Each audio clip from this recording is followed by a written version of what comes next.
ವ್ಯಾಖ್ಯಾಮುದ್ರಾಂ ಕರಸರಸಿಜೈಃ ಪುಸ್ತಕಂ ಶಂಖಚಕ್ರೆ ವಿಪ್ರದ್ಭಿನ್ನ ಸ್ಫಟಿಕರುಚರೆ ಪುಂಡರೀಕೆ ನಿಶನ್ನಃ ಅಮ್ಲಾನಶ್ರೀರಮೃತವಿಶದೈರಂಶಭಿಪ್ಲಾವಯನ್ಮಾಂ ಆವಿರ್ಭೂಯಾದನಗಮಹಿಮಾ ಮಾನಸೇವಾಗಧೀಶಃ ನಮಸ್ತೆ ಪ್ರಾಣೇಶ ಪ್ರಣತ ವಿಭವಾಯಾವ ನಿಮಗಾಹ ನಮಸ್ವಾಮಿನ್ ರಾಮಪ್ರಿಯತಮನಮನ್ ಗುರುಗುಣ ನಮಸ್ತುಭ್ಯಂ ಭೀಮ ಪ್ರಬಲತಮ ಕೃಷ್ಣೇಷ್ಟ ಭಗವನ್ನಮ ಶ್ರೀಮನ್ಮಧ್ವ ಪ್ರದಿಶ ಸುದರ್ಶನ್ನೋ ಜಯ ಜಯ ಶ್ರೀ ಗುರುಭ್ಯೋ ನಮಃ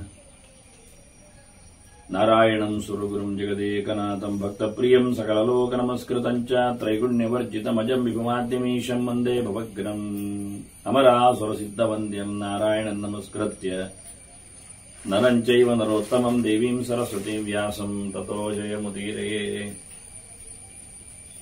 ವೇದವ್ಯಾಸರ ಮಹಾಭಾರತದ ಚಿಂತಕರಿಗೆ ವಂದನೆಗಳು. ಶಾಂತಿ ಪರ್ವದ 119ನೇ ಪ್ರವಚನವಿದು. ವಾಮದೇವ ಋಷಿಗಳು ವಸುಮನಸ್ಸು ರಾಜನಿಗೆ ಹೇಳಿರತಕ್ಕ ಅನೇಕ ರಾಜವೃತ್ತಾಂತಗಳ ರಾಜಧರ್ಮಗಳ ಚಿಂತನೆಯನ್ನು ಭೀಷ್ಮರು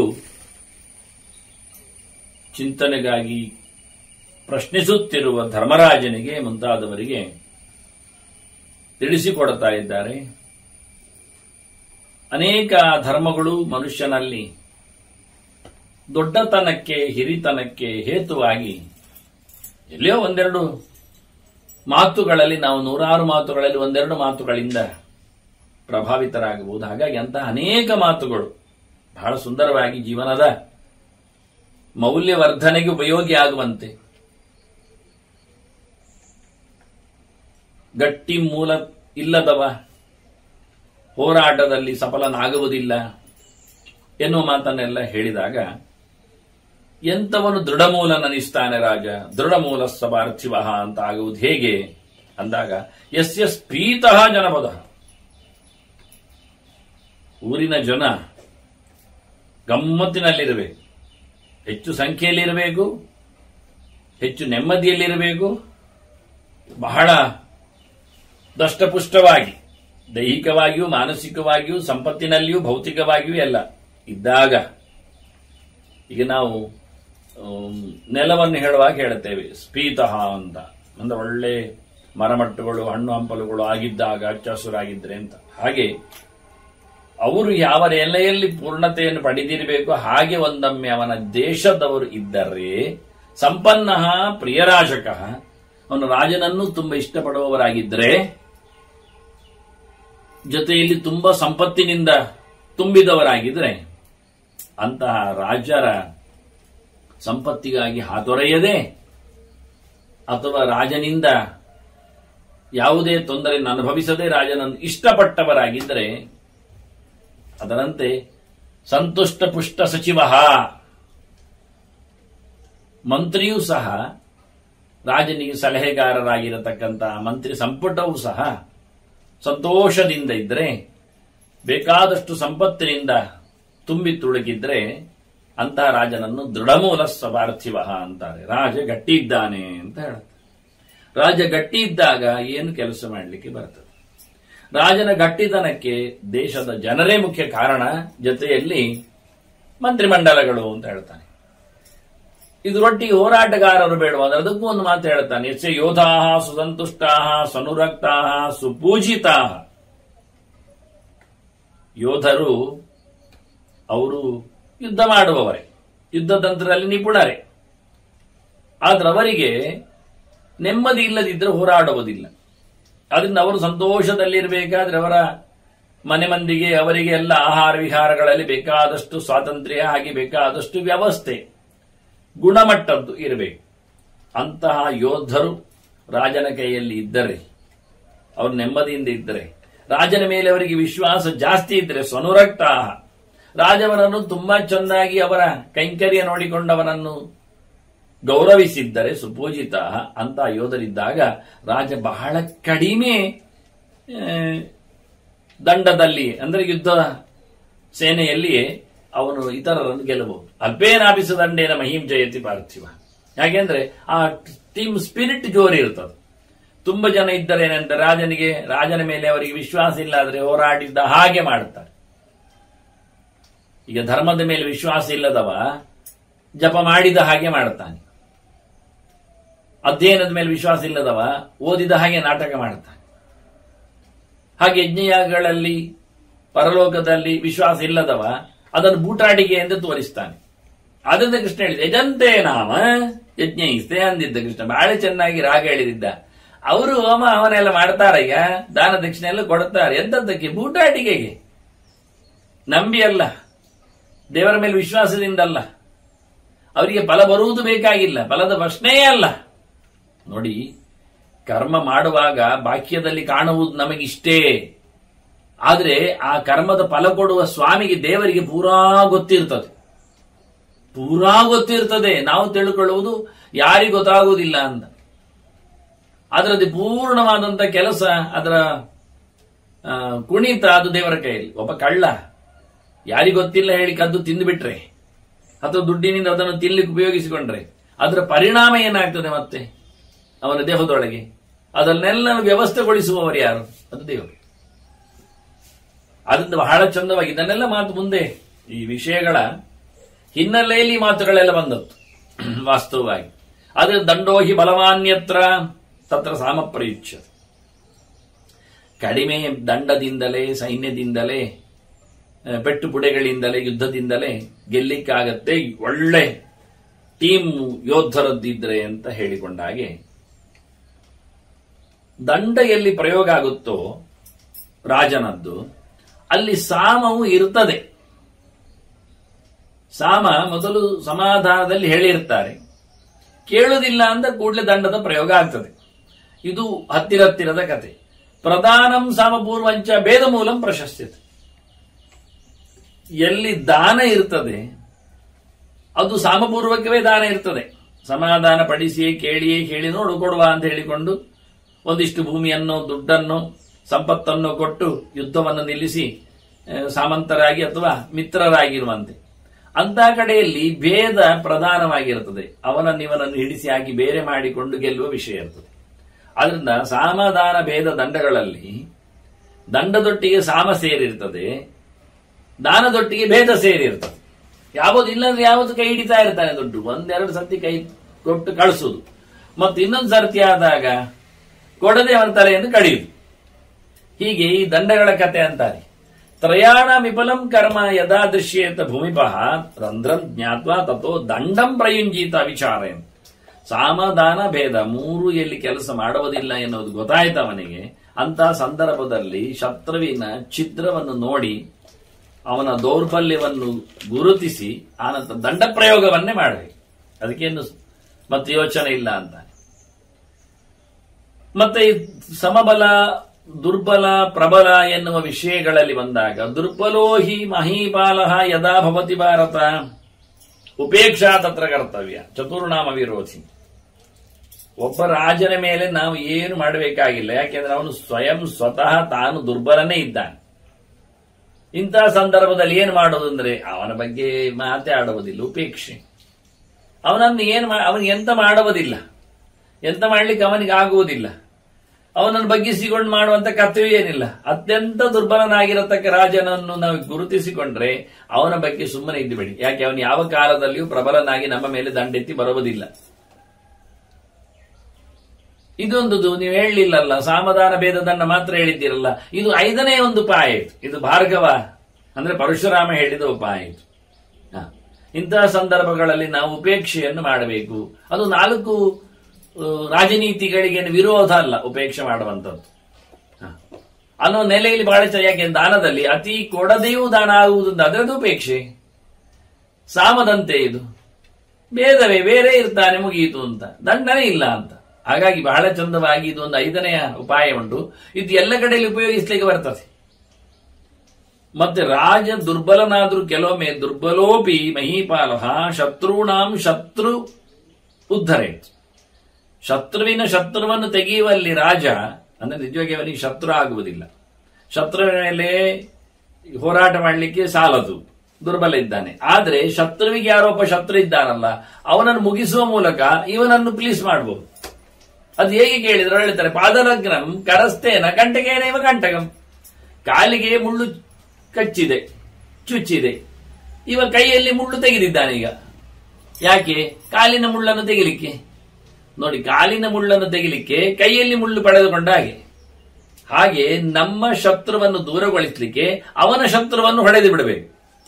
ಆಗ ಅವನಿಗೆ ನಮ್ಮ ಮೇಲೆ ಅಭಿಪ್ರಾಯ ಬರ್ತದೆ ಎಂದು. ಹೀಗೆ ಮುಳ್ಳನ್ನು ಮುಳ್ಳಿನಿಂದ ತೆಗಿಬೇಕು ಹೇಳಿದ್ರೆ ಆಗದ ಶತ್ರುವಿನ ಮೇಲೆ ಆಗದ ಶತ್ರುವಿನ ಎತ್ತಿಕಟ್ಟಿಯೋ ಅದನ್ನು ಹೊಡೆದು ಹಾಕಿಯೋ ಮುಗಿಸುವ ಕತೆ ಮಾಡಲಿಕ್ಕೆ ಉಂಟಂತ.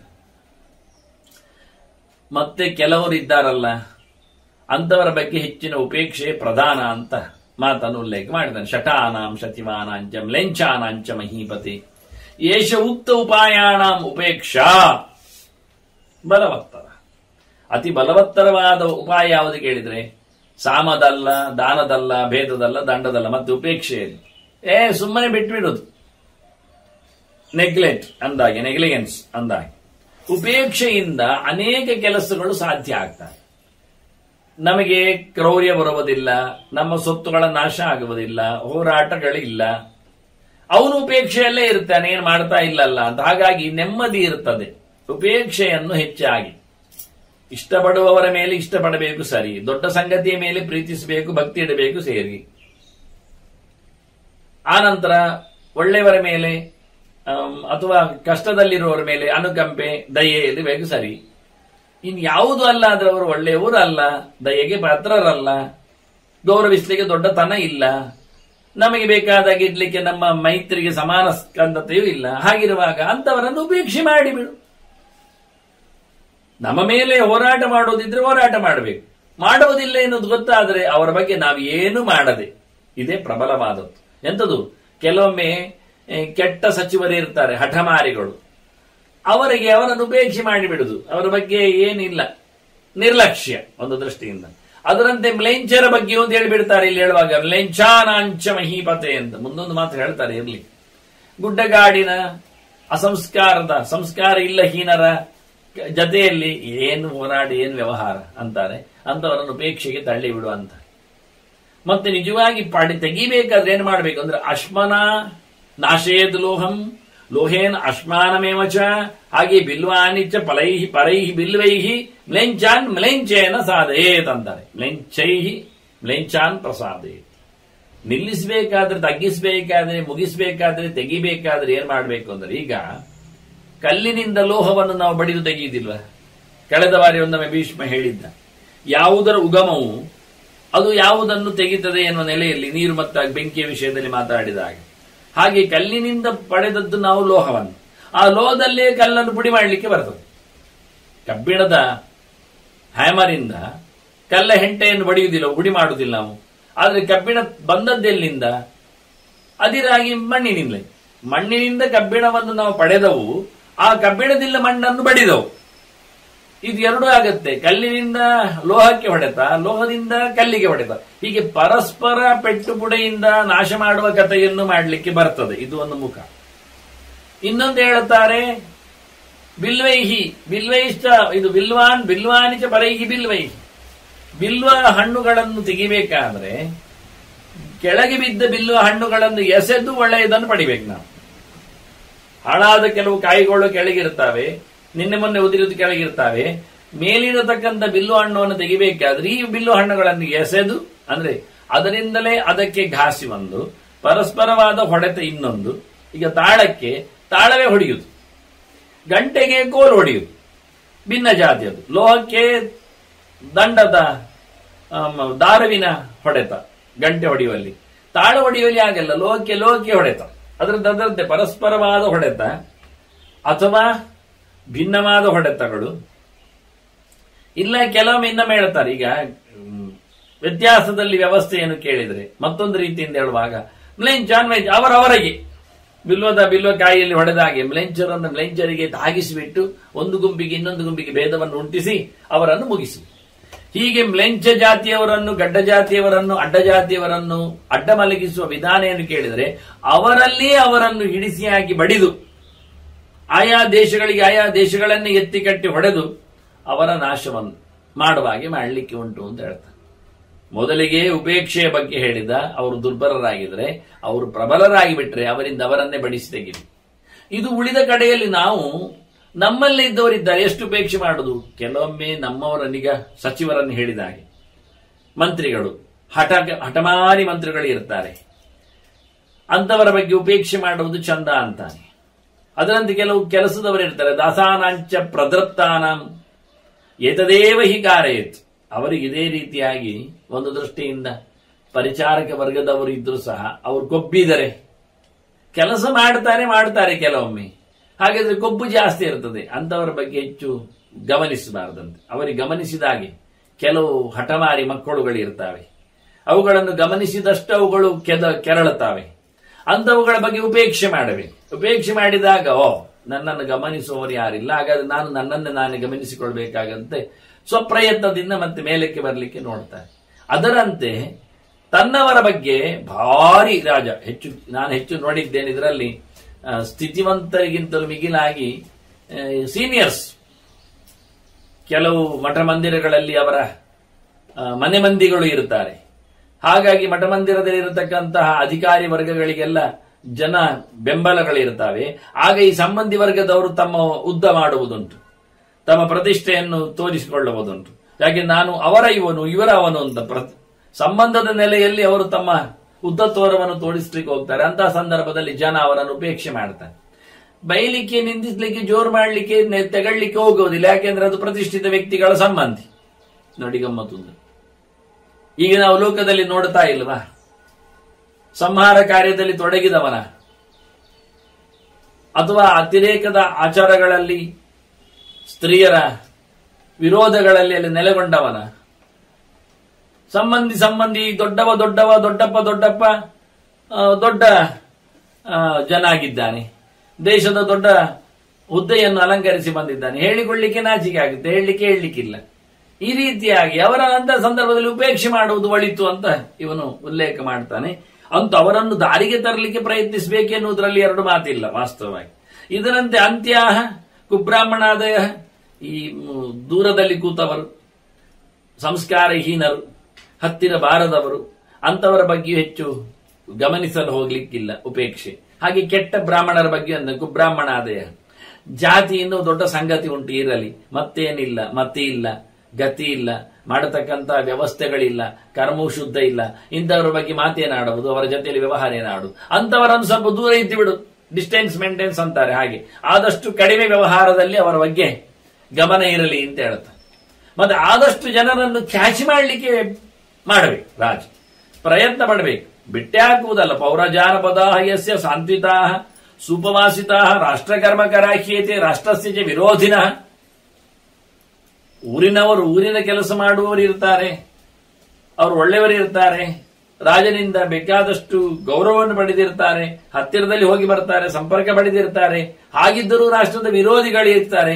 ಇಂಥವರನ್ನೆಲ್ಲ ಉಪೇಕ್ಷೆ ಮಾಡುವುದಲ್ಲ, ಅವರನ್ನು ಪ್ರಯತ್ನತಃ ಸರ್ವೇ ಸಾಧ್ಯ ದುರ್ವಿನೀತ ವಿನೀತಾಶ್ಚ.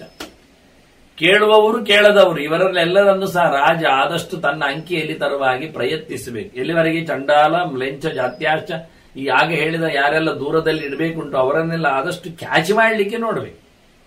ಅವರಿಗೇನೋ ಕೊಟ್ಟುಕೊಂಡು ಅವರ ಏನೊಂದು ಬೇಕುಗಳುಂಟು ಅದನ್ನು ನಡೆಸಿಕೊಟ್ಟು ರಾಜ ತನ್ನ ಪ್ರಿಯರನ್ನಾಗಿಸಿಕೊಳ್ಬೇಕು. ಎಲ್ಲಿವರೆಗೆ ಪಾಷಂಡಾಶ್ಚ ವಿಕರ್ಮಿಣ, ವೇದ ದೇವರು ಒಪ್ಪದವರಾದ್ರು, ಯಜ್ಞಯಾಗಗಳು ನಡೆಸದವರಾದ್ರು, ಧರ್ಮ ಶುದ್ಧ ಸಂಗತಿಗಳನ್ನು ಮಾಡದವರಾದ್ರು, ಅಂತವರನ್ನು ರಾಜ ತನ್ನ ಪ್ರೀತಿಗೆ ಪಾತ್ರರನ್ನಾಗಿಸಿಕೊಳ್ಳುವಲ್ಲಿ ಸಫಲನಾಗಿರಬೇಕು. ವಿಕರ್ಮಿಣ, ಶಾಸ್ತ್ರ ವಿರುದ್ಧ ಕರ್ಮಾಚರಣೆ ಮಾಡುತ್ತಿದ್ದವರನ್ನು ಕ್ಯಾಚ್ ಮಾಡಲಿಕ್ಕೆ ಉಂಟು. ಬಲಿನಶ್ಚಾಶ್ರಮಾಶ್ಚೈವ ತಥಾ ಗಾಯಕ ನರ್ತಕ. ನೋಡಿ, ಸಮಾಜವನ್ನು ಹೆಚ್ಚು ಅಲ್ಲಾಡಿಸುವವರು, ಪ್ರೀತಿಸುವವರು, ಜನಾನುರಾಗವನ್ನು ಗೆಲ್ಲುವವರು ಯಾರು ಕೇಳಿದ್ರೆ ಹಾಡುವವರು, ಕುಣಿಯುವವರು. ಇದು ಮುಖ್ಯ. ಅದನ್ನ ಅಭಿನಯದ ಏನೊಂದು ಮಾಧ್ಯಮ ಇದೆ, ನೀವು ಸಿನಿರಂಗ ಹೇಳ್ತೀರೋ ಅಥವಾ ಎಲ್ಲ ಉಡ್ಡುಗಳನ್ನು ಕರಿತೀರೋ, ಇವರೆಲ್ಲ ಜನರಿಗೆ ಭಾರಿ ಹತ್ತಿರದವರು, ದೊಡ್ಡ ಮಾಡೆಲ್ಸ್ಗಳು. ಇವರು ಹದ್ದು ಮೀರಿ ಇರ್ತಾರೆ. ಹಾಗಿದ್ದರೂ ರಾಜ ಅವರನ್ನು ತನ್ನ ಸುಪರ್ದಿಯಲ್ಲಿ, ತನ್ನ ಪ್ರೀತಿಯ ಸರ್ಕಲ್ನಲ್ಲಿ ಸಿಕ್ಕಿದವರನ್ನಾಗಿಸಿಕೊಳ್ಬೇಕು ಹೊರತು ಆ ಸುಮ್ಮನೆ ಉಪೇಕ್ಷೆ ಬಿಡುವಂತೆ ಅಲ್ಲ. ಯಾಕೆ ನಾಳೆ ಒಂದು ದಿನ ಆ ಒಬ್ಬ ಕುಣಿಯುವವನೋ ಒಬ್ಬ ನಲಿಯುವವನೋ ಒಂದು ಮಾತು ಹೇಳಿಬಿಟ್ರೆ, ಹಾಡುವವನು ಹೇಳಿಬಿಟ್ರೆ, ನಾನು ರಾಜನಾದ್ರೆ ಏನು ನಿಮ್ಮೆಲ್ಲ ಸಮ್ಮತಿ ಉಂಟೆ ಕೇಳಿಬಿಟ್ರೆ ಹೌದು ಅಂದ್ರೆ ಎಲ್ಲ ಎದ್ದು ಹಾರತಾಬೇಕು ಒಳ್ಳೆ ಒಮ್ಮೆ. ಎಂತ ಮಾಡ್ಲಿಕ್ಕೂ ತಯಾರಿ ಆಗ ಈಗ ನಮ್ಮ ರಾಜನ ಏನ್ ಮಾಡುದು, ಮುಗಿಸುವುದು ಒಂದು ಎತ್ತಿ ಬಿಸಾಡಿದ್ರಾಯ್ತು ಅಂತ ಹೊರಟಾರು. ಆದ್ರಿಂದ ಸ್ವಲ್ಪ ಅಭಿಮಾನಗಳ ಬಗ್ಗೆ ಉಳ್ಳ ಈ ಗಾಯಕರನ್ನು, ನರ್ತಕರನ್ನು, ಇತರ ಆಶ್ರಮಗಳಲ್ಲಿರುವವರನ್ನು ಬಲಿಷ್ಠರಾಗಿದ್ರೆ ಅದರಲ್ಲಿ ಆ ಜನಬಲ, ಸಂಪತ್ತಿನ ಬಲ, ಭೂಮಿ ಬಲ ಎಲ್ಲ ಇದ್ರೆ ಅವರ ಬಗ್ಗೆ ರಾಜ್ಯ ಗಮನಿಸಬೇಕು, ಆದಷ್ಟು ತನ್ನವರನ್ನಾಗಿಸಿಕೊಳ್ಳಿಕ್ಕೆ ನೋಡಬೇಕು ಅನ್ನುವುದನ್ನು ಹೇಳುತ್ತಾನೆ. ಸರ್ವೇ ಸಾಧ್ಯ ಪ್ರಯತ್ನತಃ ಅಂತ ಎಲ್ಲರನ್ನೂ ತನ್ನೆಡೆಗೆ ಇಟ್ಟುಕೊಳ್ಳುವಾಗಿ ರಾಜ್ಯ ಪ್ರಯತ್ನಿಸಿಕೊಂಡರೆ ರಾಜನಿಗೆ ಯಾರು ಸಹ ವಿರೋಧಗಳಿಲ್ಲ ಆಗ್ತದೆ, ಒಳ್ಳೆಯ ರಾಜ್ಯವನ್ನು ಕೊಡಲಿಕ್ಕೆ ಬರ್ತದೆ. ಪೌರಜಾನಪದ ಯಸ್ಯ ಭೂತೇಶು ಚ ದಯಾಲವ ಸದನಾಹ ಧಾನ್ಯವಂತಶ್ಚ ದೃಢಮೂಲ ಸವಾರಿಗಳು. ಯಾರ ರಾಜನ ತೆಕ್ಕೆಯಲ್ಲಿ ಊರಿನವರೆಲ್ಲ ದುಡ್ಡಿನಿಂದ, ಧಾನ್ಯಗಳಿಂದ, ಅಂದ್ರೆ ಆಹಾರ ವಿಹಾರಗಳಿಂದ, ಮನೆಗಳಿಂದ ಸಮೃದ್ಧರಾಗಿರುತ್ತಾರೋ, ಎಲ್ಲರ ಮೇಲೆ ಪ್ರೀತಿ ವಿಶ್ವಾಸಕ್ಕೆ ಪಾತ್ರರಾದ, ದ್ವೇಷ ಇಲ್ಲದ ಮಂದಿಗಾಳ ಆಗಿರ್ತಾರೋ ಅಂತ ಸಂದರ್ಭದಲ್ಲಿ ರಾಜ ಅವನು ಖಂಡಿತವಾಗಿಯೂ ದೇಶವನ್ನು ನೋಡಿಕೊಳ್ಳಲು ಸಮರ್ಥನಾಗ್ತಾನೆ. ಅವನು ಗಟ್ಟಿದ್ದಾನೆ ಅಂತ ಅರ್ಥ, ಅವನಲ್ಲಾಡಿದ್ರೆ ಆಗುವುದಿಲ್ಲ. ಯಾವಾಗ ರಾಜ ತನ್ನ ಗಟ್ಟಿ ಇದೆ, ಮತ್ತೊಬ್ಬರ ಮೇಲೆ ಪ್ರಭಾವವೋ ಪ್ರತಾಪವೋ ಮಾಡಲು ಹೆಚ್ಚು ಆಗಿದೆ ಎಂದು ಗೊತ್ತಾಗ್ತಾದೋ, ನೋಡಿಕೊಳ್ತಾನೋ, ಆಗ ದಂಡೆತ್ತಿ ಹೋಗ್ಬೇಕು ಅವನು. ಪ್ರತಾಪಕಾಲಂ ಅಧಿಕಂ ಯದಾ ಮನ್ಯೇತ ಚಾತ್ಮನಃ, ತನ್ನ ಪೌರುಷ, ತನ್ನ ಜನರ ಬೆಂಬಲ, ತನ್ನ ಸೈನ್ಯದ ಗಟ್ಟಿತನ ಇವನ್ನೆಲ್ಲ ಯಾವಾಗ ಕಾಣುತ್ತಾನೆ, ಅಥವಾ ಪ್ರಜೆಗಳ ಮೇಲೆ, ಇತರ ಜನರ ಮೇಲೆ, ಶತ್ರುಗಳ ಮೇಲೆ ತನ್ನ ಪ್ರಭಾವವನ್ನು ಬೀರ್ಲಿಕ್ಕೆ ಆಗತ್ತೆ ಎಂದು ಯಾವಾಗ ತಿಳಿತಾನೆ, ಆಗ ತದಾ ಲಿಪ್ಸೇತ ಮೇಧಾವಿ ಪರಭೂಮಿ ಧನಾನ್ಯುತ. ಆಗ ಹೋರಾಟಕ್ಕೆ ಹೋಗಿ ಮತ್ತೊಬ್ಬರ ರಾಜ್ಯವನ್ನು ಕಸಿಬಹುದು, ಅವರ ಸಂಪತ್ತನ್ನೆಲ್ಲ ಲೂಟಿ ಮಾಡಲಿಕ್ಕಾಗತ್ತೆ. ಆಗ ಮಾತ್ರ ಬಯಸಬಹುದು. ಇದು ನೋಡಿಕೊಳ್ಬೇಕು. ಅವನು ಜನ ಬೆಂಬಲ ಇದೆಯೇ, ಸೇನೆ ಚೆನ್ನಾಗಿದೆಯೇ, ಕೋಶ ಗಟ್ಟಿ ಉಂಟಾ, ಎಷ್ಟು ಸಮಯದ ಹೋರಾಟ ಇದೆ ಎನ್ನುವುದು ಗೊತ್ತಿಲ್ಲದೆ ಇದ್ದಾಗ. ಹೀಗಾಗಿ ತನ್ನಲ್ಲಿ ಬೇಕಾಗಿರತಕ್ಕಂತಹ ಸವಲತ್ತುಗಳು ಗಟ್ಟಿ ಇದೆ ಎಂದು ಗೊತ್ತಾದರೆ, ಈಗ ಹಾರಾಟ ಮಾಡಿದರೆ, ಹೋರಾಟ ನಡೆಸಿದರೆ ಖಂಡಿತವಾಗಿಯೂ ಜಯ ಸಿಗುತ್ತೆ ಅಂತ ಅರ್ಥಾದಾಗ ರಾಜ ಹೋರಾಟವನ್ನು ಮಾಡಲಿಕ್ಕೆ ಬರ್ತದೆ. ಹೀಗಿದ್ದಾಗ ಅವನು ಚೆನ್ನಾಗಿ ಆಗ್ತಾನೆ ಎಂದ. ಭೂತೇಶು ಅದಯಮಾನಸ್ಯ, ಭೂತೇಶು ಚ ವಿಶೇಷತಃ, ನಿಜವಾಗಿ ಭೋಗೇಶು ಅದಯಮಾನಸ್ಯ, ಭೂತೇಶು ಚ ದಯಾವತಃ, ಎಲ್ಲ ಜನರ ಮೇಲೆ ಪ್ರೀತಿ ವಿಶ್ವಾಸವುಳ್ಳ ರಾಜ. ಅರಮನೆಯಲ್ಲಿ ತಿಂದು ತೇಗುವುದೇ ದೊಡ್ಡ ಸಂಗತಿ ಮಾಡಿಕೊಳ್ಳದೆ ಪ್ರಜಾಕ್ಷೇಮದಲ್ಲಿ ಯಾವತ್ತು ರತನಾದ ರಾಜನಿಗೆ ನಿಜವಾಗಿಯ ದೇಶ ಬೆಳೀತದೆ. ಅವನದು ವರ್ಧತೆ ತ್ವರಮಾಣಸ್ಯ ವಿಷಯ ರಕ್ಷಿತಾತ್ಮನ, ತನ್ನನ್ನು ಚೆನ್ನಾಗಿ ನೋಡಿಕೊಳ್ಳುವ ಮನೆಗೆ, ರಾಜನಿಗೆ ಎಂದು ಸೋಲಿಲ್ಲ. ಅವನ ದೇಶ, ಅವನ ರಾಜ್ಯ ಅದು ಬೇಗನೆ ಬೆಳೀತದೆ. ಒಳ್ಳೆ ಜನರಿದ್ದಾರೆ ನೋಡಿ, ರಾಜನಿಗೆ ಬೇಕಾದಷ್ಟು ಒಳ್ಳೇದು ಮಾಡ್ತಾರೆ, ಒಳ್ಳೆ ಟೀಮ್ ಚೆನ್ನಾಗಿದೆ. ಆದರೂ ಒಂದೊಮ್ಮೆ ರಾಜ ಅವರ ಮೇಲೆ ಕೆಟ್ಟದಾಗಿ, ವಂಚನೆಯ ರೀತಿಯಲ್ಲಿ ಮೋಸವನ್ನು, ಸುಳ್ಳನ್ನು, ಏನೋ ಮುಚ್ಚಿಡುವ ಕೆಲಸವನ್ನು ಮಾಡಿದರೆ ತಕ್ಷತ್ಯಾತ್ಮಾನಮೇವ ಅಂತ ರಾಜ ಏನು ಮಾಡಿದ ಅಂದ್ರೆ, ತನ್ನನ್ನೇ ತಾನು ಕತ್ತರಿಸಿಕೊಂಡಾಗಿ, ಪರಶುನಾಯತ ಸವನಂ ಪರಶುನಾಯತ ಅಂತ, ಕೊಡಲಿಯಿಂದ ಮರವನ್ನು ಕಡಿಲಿಕ್ಕಾಗ್ತದೆ ಅಂದಾಗ ಕೊಡಲಿಯ ಕೈ ಏನಿದೆ ಅಂದ್ರೆ ಅದು ಮರವೇ. ಮರವನ್ನು ಮರದಿಂದಲೇ ಉರುಳಿಸಿದಂತೆ ರಾಜ ಸುಳ್ಳು ಮಾಡುವ ಮೂಲಕ ತನಗೆ ತಾನೇ, ತನ್ನದೇ ಸುಳ್ಳಿನ ಆಚರಣೆಯಿಂದ, ಮೋಸದ ಕಪಟದ ನೆಲೆಯಿಂದ ತನ್ನ ಜನರ ವಿಶ್ವಾಸವನ್ನು ಕಳ್ಕೊಳ್ಳುತ್ತಾನೆ. ನಿಜವಾಗಿ ಜನರು ಸಮ್ಯಕ್ ವರ್ತಮಾನೇಶು ಶ್ರೇಷು ಮಿಥ್ಯಾ, ತನ್ನವರಲ್ಲೇ ಇವನು ಮಿಥ್ಯಾ ಪ್ರವೃತ್ತಿಯನ್ನು ಮಾಡಿದ್ದಾನೆ. ಶ್ರೇಷ ಮಿಥ್ಯಾ ಪ್ರವರ್ತತೆ, ಯಾರು ತಮ್ಮನವರಲ್ಲಿ ಮಿಥ್ಯೆಯನ್ನು, ಸುಳ್ಳನ್ನು, ಕಪಟವನ್ನು ನಡೆಸಿಕೊಟ್ಟ ರಾಜ ಇದ್ದಾನೆ ಅಂತವನು ತನ್ನನ್ನೇ, ತನ್ನ ಕಾಲನ್ನೇ, ತನ್ನ ಬುಡವನ್ನೇ, ತನ್ನನ್ನೇ ತಾನು ಕತ್ತರಿಸಿಕೊಂಡಂತೆ ಕಾಡು ಕಡಿಯುವ ಕೊಡಲಿಯಂತೆ ಅಂತ ಹೇಳ್ತಾನೆ. ಸ್ವಲ್ಪ ಜಾಗ್ರತೆ ಇರಬೇಕು. ಅವನು ತನ್ನವರು ಅತಿ ಪ್ರಿಯರಾಗಿದ್ದಾಗ ಆತ ಅವರಿಗೆ ಮೋಸ ಮಾಡುವ ಕೆಲಸ ಮಾಡಬಾರದು. ಗೊತ್ತಾಗಿ ಬಿಟ್ರೆ, ಸ್ಪ್ರೆಡ್ ಆದ್ರೆ ಇಡೀ ಅವನ ಜನರೆಲ್ಲ ಅವನಿಗೆ ತಿರುಗಿ ಬೀಳುತ್ತಾರೆ, ಉಗುಳಿ ಬಿಡುತ್ತಾರೆ ಎನ್ನುವ ನೆಲೆ ಇದೆ. ಆಗ ಮತ್ತೆ ಪ್ರತಿಯೊಂದರಲ್ಲಿ ದಂಡ, ದ್ವೇಷ, ಹೊಡೆತ, ಬಡೆತ ಅಂದ್ರೆ ನೋಡಿ ಎಲ್ಲಿಯಾದ್ರೂ ಉಂಟ ಕೇಳ್ತಾರೆ. ನೈವ ದ್ವಿಷಂತಹ ಹೀಯಂತೆ ರಾಜ್ಞ ನಿತ್ಯಮಭಿಗ್ರತ, ಪ್ರತಿದಿನ ಕಡಿತಾನೆ ಇದ್ದಾನೆ, ಹೊಡಿತಾನೆ ಇದ್ದಾನೆ, ಬಡಿತಾನೆ ಇದ್ದಾನೆ, ಖಾಲಿ ಮಾಡ್ತಾನೆ ಇದ್ದಾನೆ ಅಂದ್ರು ವೈರಿಗಳು ಖಾಲಿ ಆಗ್ತಾರಾ? ಇಲ್ಲ, ಆಗುವುದಿಲ್ಲ. ಆದ್ರಿಂದ ಏನ್ ಮಾಡ್ಲಿಕ್ಕುಂಟು? ಕ್ರೋಧಂ ನಿಯಂತುಂ ಯೋ ವೇದ ತಸ್ಯ ದ್ವೇಷ್ಟಾನ ವಿದ್ಯುತ್. ಸಿಟ್ಟು ಕಮ್ಮಿ ಮಾಡು, ವೈರಿಗಳು ಕಮ್ಮಿ ಆಗ್ತವೆ. ಹೋರಾಟ ನಿಲ್ಲಿಸು, ಜನನ ಅನುರಾಗಕ್ಕೆ ಬರ್ತಾರೆ. ದಂಡದಿಂದಲೇ ಎಲ್ಲ ಬಗ್ಗಿಸ್ತೇನೆ ಹೊರಟವನಿಗೆ ಅವನು ಸಾಯುವವರೆಗೂ ಅವನಿಗೆ ದ್ವೇಷಗಳು ಇಲ್ಲ ಆಗ್ತಾರೆ. ಆದ್ರಿಂದ ಪ್ರೀತಿಯನ್ನು ಬೆಳೆಸು, ಬೇಕಾದಲ್ಲಿ ಮಾತ್ರವೇ ದಂಡವನ್ನು ಎತ್ತಿಡಿ ಅಂತ. ನಿರಂತರ ದಂಡನೆಯು ರಾಜನಿಗೆ ಶೋಭಿಸಿದ್ದಲ್ಲ ಅನ್ನೋ ಮಾತನ್ನು ಇಲ್ಲಿ ಉಲ್ಲೇಖ ಮಾಡ್ತಾರೆ. ವಾಸ್ತವವಾಗಿ ಹೇಗೆ ರಾಜ ಇರಬೇಕು ಅಂತ ಹೇಳಲಿಕ್ಕೆ, ಮತ್ತೆ ಯಾವುದು ಒಳ್ಳೆಯವರ ಚರಿತೆಯು ಅದನ್ನು ನಡೆಸಬೇಕು. ಯದಾರ್ಯ ಜನ ವಿದ್ವಿಷ್ಟಂ ಕರ್ಮ ತನ್ನಾಚರೆ ಎತ್ತುದ. ಶಾಸ್ತ್ರದಲ್ಲಿ ಕೇಳದ, ಉತ್ತಮರು ಒಪ್ಪದ, ಸಜ್ಜನರು ಪ್ರೀತಿಸದ ಕರ್ಮಗಳನ್ನು ರಾಜ ಎಂದೂ ಎತ್ತಿಕೊಳ್ಳಬಾರದು. ಯತ್ ಕಲ್ಯಾಣಂ ಅಭಿಧ್ಯಾಯೇ, ಒಳ್ಳೆಯದು ಯಾವುದುಂಟೋ ಅದನ್ನೇ ನೆನಪಿಸುತ್ತಾ ಮಾಡುತ್ತಾ ಬಂದವನಿಗೆ ತತ್ರ ಆತ್ಮಾನಂ ನಿಯೋಚೆ. ಒಳ್ಳೆದೆಲ್ಲಿ ಉಂಟೋ ಅಲ್ಲಿ ತನ್ನನ್ನು ನೇಮಿಸಿಕೊಂಡ್ರೆ ಒಳ್ಳೆದಾಗ್ತಾ ಹೋಗ್ತದೆ. ಎಲ್ಲಿಗೆ ಮನುಷ್ಯನಿಗೆ ಕೆಟ್ಟದ್ದು ಕಾಣ್ತದೆ ಅದನ್ನೇ ಮಾಡಬೇಕು ಕಂಡ್ರೆ ಅದೇ ಮುಂದುವರಿತದೆ. ಆದ್ರಿಂದ ಎಲ್ಲಿ ಒಳ್ಳೆದುಂಟು ಒಂದು ಹುಡುಕೋ, ಅಲ್ಲಿ ನಿನ್ನನ್ನು ನಿಲ್ಲಿಸಿಕೋ, ಅದರಿಂದ ಬೆಳಿಲಿಕ್ಕೆ ಆಗ್ತದೆ. ಆಗ ಜನ ನಿನ್ನನ್ನು ಏನು ಬೈಯುವುದಿಲ್ಲ. ಯಾವಾಗ ನೀನು ಸುಖವನ್ನು ಪಡಿಬೇಕು ಅಂದ್ರೆ ಕೃತ್ಯ ಶೇಷೇಣಯೋ ರಾಜ ಸುಖಾನಿ ಅನುಭೂಷತ್, ನನಗೆ ಆರಾಮವಾಗಿರಬೇಕು ಅಂತ ಯಾವಾಗ ಅನಿಸ್ಬೇಕು ಹೇಳಿದ್ರೆ ಎಲ್ಲ ಕೆಲಸ ಮುಗಿಸಿದ ಬಳಿಕ. ಕೆಲಸ ಮುಗಿಸಿದ ಬಳಿಕ ಯಾರು ಸುಖವನ್ನು ಇಷ್ಟಪಡುತ್ತಾನೆ ಅವನನ್ನು ಯಾರು ಬೈಯುವುದಿಲ್ಲ. ನೈನ ಮನ್ಯೇವ ಜಾನಂತಿ, ಅವನನ್ನು ಯಾರು ಉಗುಳುವುದಿಲ್ಲ, ಬೈಯುವುದಿಲ್ಲ, ತೆಗಳುವುದಿಲ್ಲ, ಬಡಿಯುವುದಿಲ್ಲ. ಯಾಕೆಂದ್ರೆ ಅವನು ಮಾಡಬಹುದೆಲ್ಲ ಮಾಡಿ ಆಗಿದೆ. ಮಾಡಬೇಕಾದ್ದನ್ನೆಲ್ಲ ಮಾಡಿಕೊಂಡವನಿಗೆ ತನ್ನ ಮೇಲೆಯೂ ಕೋಪ ಬರುವುದಿಲ್ಲ. ನಾತ್ಮನಾ ಪರಿತಪ್ಪಿದೆ. ಇಲ್ಲಾಂದ್ರೆ ಕೆಲಸ ಆಗದೆ ಇದ್ದಾಗ ಅವನು ಪರಿತಪಿಸಬೇಕಾಗ್ತದೆ. ಆಗ್ಲಿಲ್ಲ, ಆಗಬೇಕು, ಹಾಳಾಯ್ತು, ನಾನು ತಡ ಮಾಡಿದ್ದೆ ಅಂತ. ಆದ್ರಿಂದ ನೀವು ನಿಮ್ಮನ್ನು ಅಳಿದುಕೊಳ್ಳದ ಮೊದಲಿಗೆ ನೀವು ನಿಮ್ಮ ಕೆಲಸಗಳನ್ನು ಮುಗಿಸಿ ಆನಂದವನ್ನು ಪಡೆಯಿರಿ. ಮನುಷ್ಯರಿಗೆ ಸುಖ ಪಡಿಬೇಕು ಅಂತ ನಿದ್ದೆ ಮಾಡುವ ಅನಿಸ್ತದೆ. ಮಲಗಿ ಬಿಟ್ಟರೆ ಮತ್ತೆ ಎಚ್ಚರ ಆಗುವುದು ತಡ ಗೊತ್ತಿದೆ. ಇತ್ತ ಜಪ ಪೂಜೆ ಪುನಸ್ಕಾರಗಳು ನಿಂತು ಹೋಗ್ತದೆ, ಯಜ್ಞಯಾಗಗಳು ನಿಂತು ಹೋಗ್ತದೆ, ಅತಿ ಸತ್ಕಾರ ನಿಂತು ಹೋಗ್ತದೆ, ಓದು ಅಧ್ಯಯನ ನಿಂತು ಹೋಗ್ತದೆ. ಎಲ್ಲ ಮುಗಿಸಿ ಮಲಗಿದವನಿಗೆ ಗಡದ್ದ ನಿದ್ದೆ ಬರ್ತದೆ. ಅದೇ ಮೊದಲು ಮಾಡಿ ಬಿದ್ದುಕೊಂಡವನಿಗೆ ಒಳಗಿಂದ ನಿದ್ದೆ ಗೊರಿತಾ ಇರ್ತದೆ. ಬರ್ಬೇಕಾ ಬೇಡವಾ, ಹೇಳ್ತೀಯಾ ಇಲ್ಲವಾ, ಹಣ ಮಾಡಿಯೇ ಕೊಂಡ್ಯಾ ಅಂತ. ಇಂತ ಅದು ಇಲ್ಲ ಅಂತ ಇದು ಇಲ್ಲ ಅಂತ ಆತ ಸಂಕಟ ಪಡಬೇಕಾಗತ್ತೆ. ಹಾಗಾಗಿ ಎಲ್ಲರೂ ಅವರವರ ಕೆಲಸವನ್ನು ಮುಗಿಸಿಕೊಂಡು ರಿಟೈರ್ಡ್ ಆದ ನಂತರ ಮಾಡುತ್ತೇನೆ, 70 ಆಚೆಗೆ ನಿಲ್ತೇನೆ ಹೇಳುವುದನ್ನೆಲ್ಲ ಕಮ್ಮಿ ಮಾಡಿ ಈಗಿಂದೀಗಲೆಲ್ಲ ಮುಗಿಸಿಕೋ. ಆ ನಂತರ ಆರಾಮವಾಗಿರ್ಲಿಕ್ಕೆ ಆಗತ್ತೆ. ಅದನ್ನ ರಾಜ ಸುಖವನ್ನು ಬಯಸುವುದು ಯಾವಾಗ ಅಂದ್ರೆ ಪ್ರಜೆಗಳ ಕೆಲಸವನ್ನು ಮಾಡಿ ಮುಗಿಸಿದಾಗ. ಇದರಿಂದ ಪ್ರಜೆಗಳು ಗಡಿಬಿಡಿಗೊಳ್ಳುವುದಿಲ್ಲ, ರಾಜನು ತೃಪ್ತಿ ಪಟ್ಟಿರುತ್ತಾನೆ. ಇದಮೃತ ಮನುಷ್ಯೇಶು ವರ್ತತೆ ಯೋ ಮಹೀಮ.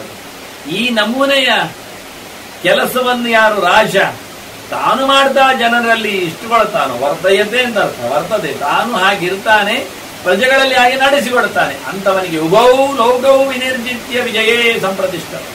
ಅವನು ಈ ಲೋಕವನ್ನು ಗೆಲ್ತಾನೆ, ಪರಲೋಕವನ್ನು ಗೆಲ್ತಾನೆ. 2 ಲೋಕವನ್ನು ಗೆದ್ದು ತನ್ನ ಪ್ರತಿಷ್ಠೆಯನ್ನು, ಪ್ರತಿಷ್ಠೆ ಎಂದರೆ ರಾಜ ನೆಲೆಗೊಳ್ಳುವುದು ವಾಸ್ತವವಾಗಿ. ಅದೇ ಹಿಂದೆ ಹೇಳಿದಾಗೆ ದೃಢಮೂಲ ಅನ್ನೋದು. ರಾಜ ಗಟ್ಟಿಯಾಗುವುದು ಯಾವಾಗ? ಪ್ರಜೆಗಳು ಗಟ್ಟಿಯಾದಾಗ. ಪ್ರಜೆಗಳು ಗಟ್ಟಿಯಾಗುವುದು ಯಾವಾಗ? ಅಶನ ವಸನಾದಿಗಳಿಗೆ ಬೇಕಾದಷ್ಟು ಅವರಿಗಿದ್ದಾಗ. ಉಣ್ಣಲು ಬೇಕು, ತಿನ್ನಲು ಬೇಕು, ಇರಲು ಬೇಕು, ನಡೆಯಲು ಬೇಕು ಅಂದಾಗ ಅವರು ಎಲ್ಲ ರೀತಿಯಿಂದ ಸಮೃದ್ಧರಾಗಿದ್ದಾಗ ರಾಜ ಗಟ್ಟಿಯಾಗ್ತಾನೆ. ಹಾಗಾಗಿ ಬಹಳ ಚಂದವಾಗಿ ಯಾವ ರಾಜ ಪ್ರತಿಷ್ಠೆಯನ್ನು ಪಡಿತಾನೋ ಅದು ಸಂಪ್ರತಿಷ್ಠಿತೆ ಎಂದ ದೇವ. ಇದು ನಮಗೆ ಹೇಳಿದ ಒಂದು ಸುಂದರವಾದಂತಹ ಗೆರೆ ಇದ್ದಾಗ. ದೇವರ ಕೆಲಸವನ್ನು ಎಲ್ಲ ಮುಗಿಸು, ಆಗ ಜೀವ ಪರಿತಪಿಸುವುದಿಲ್ಲ. ದೇಹದ ಕೆಲಸವನ್ನು ಮುಗಿಸ್ಲಿಕ್ಕೆ ಹೋದ್ರೆ ಜೀವನ ಕೆಲಸ ನಿಂತು ಹೋಗ್ತದೆ. ಹೀಗಾಗಿ ಬಹಳ ಚಂದವಾಗಿ ಈ ಲೋಕದಲ್ಲಿಯೂ ಸಫಲ ಆಗಬೇಕು, ಬರುವ ಜನ್ಮಗಳಲ್ಲಿ ಅಥವಾ ಮುಂದಿನ ಲೋಕದಲ್ಲಿ ಅಥವಾ ಸ್ವರ್ಗಾದಿಗಳಲ್ಲಿಯೂ ಸಹ ಅವನಿಗೆ ನೆಮ್ಮದಿ ಸಿಗುವಂತಹ. ಪರಲೋಕ ಅಂದ್ರೆ ನರಕವೂ ಇರ್ತದೆ. ಈ ಲೋಕವನ್ನು ಗೆಲ್ಲದವ, ಇಲ್ಲಿ ಹಾಳು ಮಾಡಿದವ ಪರಲೋಕದಲ್ಲಿ ಸುಖವನ್ನು ಪಡೆಯುವುದಿಲ್ಲ, ನರಕವನ್ನು ಪಡಿತಾನೆ, ದುಃಖವನ್ನು ಪಡಿತಾನೆ. ಅಂದ ರಾಜ ಎಲ್ಲ ಕೆಲಸಗಳನ್ನು ಮುಗಿಸಿ ಪ್ರಜೆಗಳನ್ನು ನೆಮ್ಮದಿಯಿಂದ ಇಟ್ಟು ಯಾರೂ ರಾಜನನ್ನು ಬಯದಂದಿದ್ದಾಗ ಅವನ ಆರಾಮವಾದ ದಿನಗಳು. ಹೀಗೆ ಮನುಷ್ಯರಲ್ಲಿ ಇರಬೇಕಾದವನು ಎರಡು ಲೋಕವನ್ನು ಗೆದ್ದವ, ಪ್ರಜೆಗಳನ್ನು ಗೆದ್ದವ, ದೇಶವನ್ನು ಗೆದ್ದವ, ಅವನಿಗೆ ವಿಜಯದ ಮಾಲೆ ಉಂಟು ಅಂತ. ಹೀಗೆ ಬಹಳ ಚಂದವಾಗಿ ವಾಮದೇವ ಹೇಳಿದ ವಸುಮನಸ್ಸಿನಿಗೆ. ವಸುಮನಸ್ಸದನ್ನು ಕೇಳಿದ. ಅವನೊಬ್ಬ ರಾಜ, ಅವ ಋಷಿ ಹೇಳಿದ್ದು ವಾಮದೇವ. ಇಲ್ಲಿ ಆ ಮಾತನ್ನು ಭೀಷ್ಮರು ಹೇಳ್ತಾ ಕೂತ್ರು ಇವನಿಗೆ. ಅದನ್ನು ಧರ್ಮರಾಜನೇ ಹೇಳ್ತಾರೆ ಭೀಷ್ಮರು, ನೀನು ಹಾಗೆ ಮಾಡಯ್ಯ, ಪ್ರಜೆಗಳಲ್ಲಿ ನಿನ್ನ ನಿಲುವು ಹಾಗೇ ಇರಲಿ.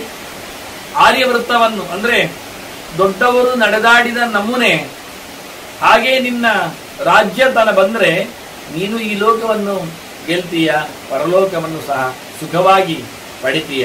ಹಾಗೆ ಎರಡು ಲೋಕಗಳ ಗೆಲುವಿಗೆ ಈ ರೀತಿಯಾದ ವೃತ್ತ ಬಹಳ ಚೆನ್ನಾಗಿರ್ತದೆ. ಯೋಗ್ಯವಾದಂತಹ ಆರ್ಯವೃತ್ತವನ್ನು ಆಚರಿಸಿದ್ರೆ ಎಲ್ಲಿ ಒಳ್ಳೆಯದುಂಟು ಅಲ್ಲಿಗೆ ತನ್ನನ್ನು ತೊಡಗಿಸಿ. ಇದು ಬಹಳ ಸುಂದರವಾದ ಒಂದು ಗೆರೆ. ಕಲ್ಯಾಣ ಅವಿದ್ಯಾಯ ತತ್ರ ಆತ್ಮಾನಂ ನಿಯೋಜಯೇತ್. ಯಾವುದು ಒಳಿತು ಅನಿಸ್ತದೋ ಅಲ್ಲಿ ತನ್ನನ್ನು ತೊಡಗಿಸು, ಯಾವುದು ಕೆಟ್ಟದ್ದು ಕಾಣುತ್ತದೋ ಅದನ್ನು ಬಿಟ್ಟು ಬರುವುದು. ಇಷ್ಟೇ ಮಾಡಿದ ಸಾಕು. ಕೃಷ್ಣ ಹೇಳಿದದನ್ನೇ ಅಲ್ವಾ, ನೈ ಕಲ್ಯಾಣ ಗಚ್ಚಿ ದುರ್ಗದಿಂದ ಅಂತ ಗಚ್ಚದಿ ಅಂತ. ನಿಜವಾಗಿ ಕಲ್ಯಾಣ ಅಂದ್ರೆ ದೇವರ ಕೆಲಸ ಅಂತ ಅರ್ಥ. ವಾಸ್ತವವಾಗಿ ಎಲ್ಲಿ ದೇವರ ಎಚ್ಚರಿಕೆಯಲ್ಲಿ ಮಾಡತಕ್ಕಂಥ ಕೆಲಸಗಳಿರ್ತಾವೋ ಅಲ್ಲಿ ಮನುಷ್ಯ ಸೋಲುವುದಿಲ್ಲ. ಇದು ನಮಗೆ ದೊಡ್ಡ ಸಂದೇಶ ಇವು ಕೊಡುವಂಥದ್ದು. ಈ ಸಾಮಾನ್ಯ ಗೆರೆಗಳು ಯಾವತ್ತೂ ಹೆಚ್ಚು ಉದಾತ್ತವಾಗಿರುತ್ತದೆ. ಒಳ್ಳೆಯದರೆಡೆಗೆ ನಿನ್ನನ್ನು ತೊಡಗಿಸಿದು, ನೀನಾಗ ವಿಜಯವನ್ನು ಪಡಿತೀಯಾ ಅಷ್ಟೇ. ಯಾವುದು ಆರ್ಯರ ವೃತ್ತವೋ, ಶಾಸ್ತ್ರದಲ್ಲಿ ಜ್ಞಾನಿಗಳು ನಂಬಿಕೊಂಡು ಬಂದ ಚರಿತೆಯೋ ಅದನ್ನು ನಡೆಸಿದೋ ಉದ್ಧಾರ ಆಗ್ತೀಯಾ ಅಂತ. ಹೀಗೆ ರಾಜನಿಗೆ ಹೇಳಿದ ಗೆರೆಯನ್ನು ಭೀಷ್ಮ ತನ್ನ ರಾಜನಿಗೆ ಧರ್ಮರಾಜನಿಗೆ ಹೇಳಿಕೊಟ್ಟ. ಧರ್ಮರಾಜನು ಸಹ ಅದನ್ನು ನಡೆಸಿಕೊಡುವ ಮೂಲಕ ಮತ್ತೆ ವಿಜಯವನ್ನು ಪಡೆದ ರಾಜವೃತ್ತದಲ್ಲಿ. ಮುಂದೆ ಧರ್ಮರಾಜ ಇನ್ನಷ್ಟು ಪ್ರಶ್ನೆಗಳನ್ನು, ಈಗ ಬಂದಿರತಕ್ಕಂತಹ ಯುದ್ಧದ ಒಂದು ತಂತ್ರಗಳೆಲ್ಲ ಬಂದಿವೆ, ದಂಡನೀತಿಯಲ್ಲಿ ಹೋರಾಟದ ವಿಶೇಷಾಂಶಗಳೆಲ್ಲ ಇಣುಕಿವೆ. ಹಾಗಾದ್ರೆ ಸ್ವಲ್ಪ ಡೈವರ್ಟ್ ಆಗಿ ಅಂದ್ರೆ ರಾಜಧರ್ಮದಲ್ಲೇ ಇನ್ನೊಂದು ಸ್ವಲ್ಪ ಜಾಸ್ತಿಯಾದ ವಿಷಯಗಳು, ಹೋರಾಟದಂಗಳದಲ್ಲಿ ಯುದ್ಧ ಧರ್ಮದ ವಿಷಯಗಳ ಬಗ್ಗೆ ಮತ್ತೊಂದಿಷ್ಟು ಪ್ರಶ್ನೆಗಳನ್ನು ಧರ್ಮರಾಜ ಮಾಡಲಿಕ್ಕುಂಟು, ಅದಕ್ಕೆ ಉತ್ತರವನ್ನು ಭೀಷ್ಮರು ಹೇಳಲಿಕ್ಕುಂಟು. ಅದರ ಮುಂದಿನ ಚಿಂತನೆಯಲ್ಲಿ ನಾವು ನೋಡುವ. ವಂದನೆಗಳು. ಶ್ರೀಕೃಷ್ಣ. ನಾರಾಯಣ ನಾರಾಯಣ ನಾರಾಯಣ.